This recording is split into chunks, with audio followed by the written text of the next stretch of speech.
Cette semaine, nous allons parler, à travers un cas clinique, de l'utilisation du miel en matière de plaies et cicatrisation. Il faut préciser tout d'abord qu'il s'agit de miel médical. Le miel de nos gardes à manger ne peut être utilisé en application directe sur une plaie.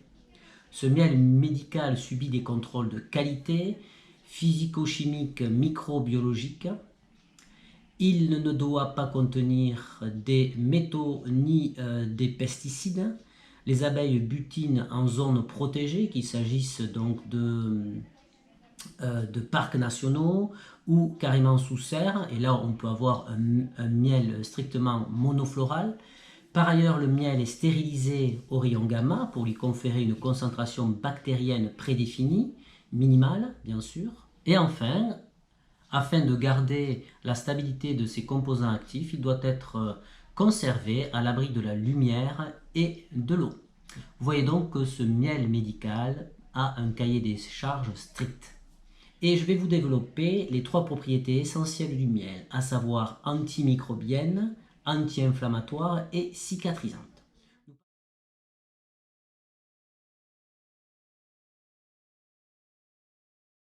Il s'agit d'une patiente que je suis en consultation pour un ulcère malléolaire d'origine veineuse, essentiellement fibrineux et peu exsudatif, et tout l'arsenal des protocoles de fibrinectomie autolytique a été utilisé et rien ne marche. J'ai donc décidé la semaine dernière d'utiliser du miel médical. Donc je défais le pansement hydrocellulaire, on voit qu'il y a un peu de miel à la surface du pansement, il s'agit d'une plaie faiblement exsudative. Nous allons voir de près l'évolution de cette plaie. Je constate que la partie centrale est pour la première fois en phase de granulation. Toujours cette zone de fibrine, voire de nécrose périphérique. La première chose que vous pouvez constater, c'est qu'on utilise le miel médical en deuxième intention lorsque les protocoles conventionnels ont été épuisés et inactifs.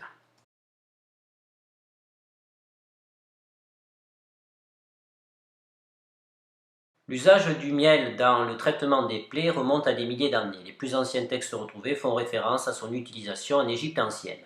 Les propriétés cicatrisantes du miel ont été réintroduites en France à l'hôpital par le professeur Bernard Descottes, ancien chirurgien digestif au CHU de Limoges, il y a 30 ans.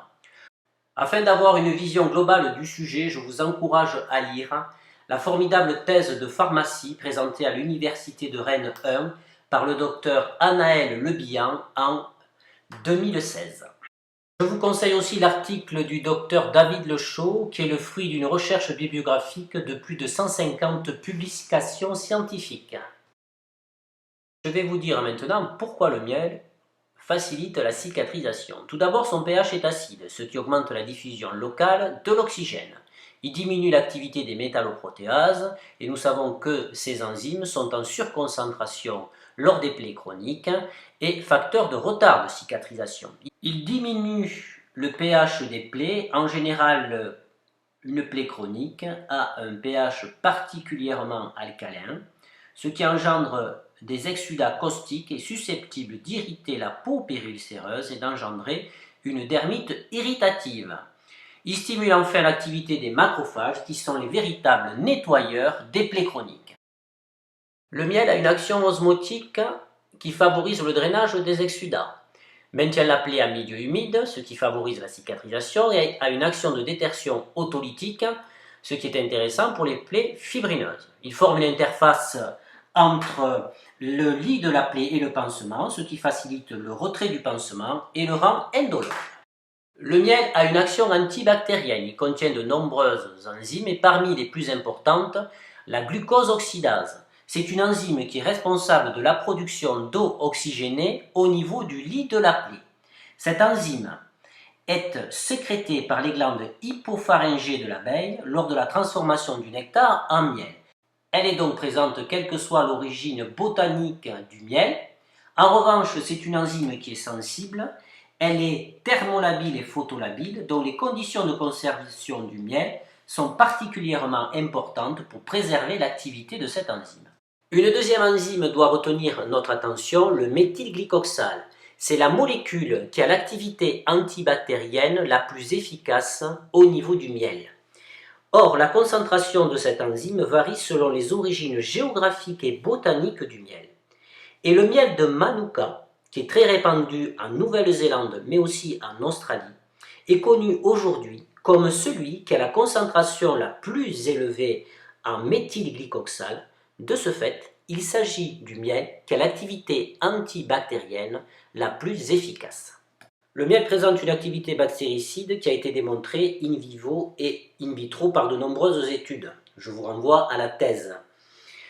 L'ensemble des recherches a montré que le miel était actif sur au moins 80 micro-organismes, aérobie et anaérobie, gram positif, gram négatif, ainsi que sur certaines bactéries multirésistantes aux antibiotiques. Une action antifongique lui a été aussi observée. Après ces trois propriétés principales, nous avons aussi une propriété anti-inflammatoire qui facilite la cicatrisation. Nous avons ensuite une propriété anti-biofilm qui peut se déposer à la surface de plaies chroniques. Et ensuite une action immunomodulatrice locale par la libération de cytokines. Voici ici rapidement la gamme des dispositifs médicaux à base de miel. Ici ce sont les dispositifs avec du miel monofloral. Personnellement j'utilise la gamme Derma Science Médionné, tout simplement parce que elle est constituée de miel monofloral à base de manuka, qui est la plante qui contient le plus de méthylglyoxate, qui est l'enzyme antibactérienne la plus active au niveau du miel. D'autre part, c'est la gamme de dispositifs médicaux à base de miel ayant fait le plus grand nombre d'études cliniques avec à son actif 130 publications. Je vous présente ici les dispositifs médicaux à base de miel polyfloral pour être le plus exhaustif possible.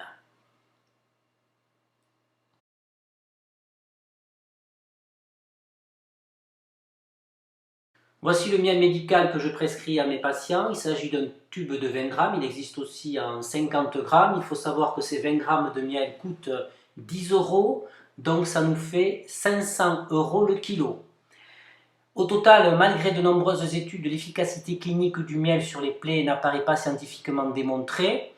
Et les données cliniques soumises sont insuffisantes pour se prononcer sur l'intérêt du miel médical. De ce fait, le service rendu est insuffisant pour son inscription sur la LPPR, il n'est donc pas remboursé et son prix est un facteur limitant pour son utilisation. Le miel se tartine, ou excusez-moi du lapsus, mais s'applique exactement comme un hydrogel au niveau du lit de la plaie. Voilà, on essaye de l'utiliser avec tact et mesure vu le coût et bien sûr c'est pas compatible avec une plaie de grande surface. Le pansement secondaire sera un hydrocellulaire simple.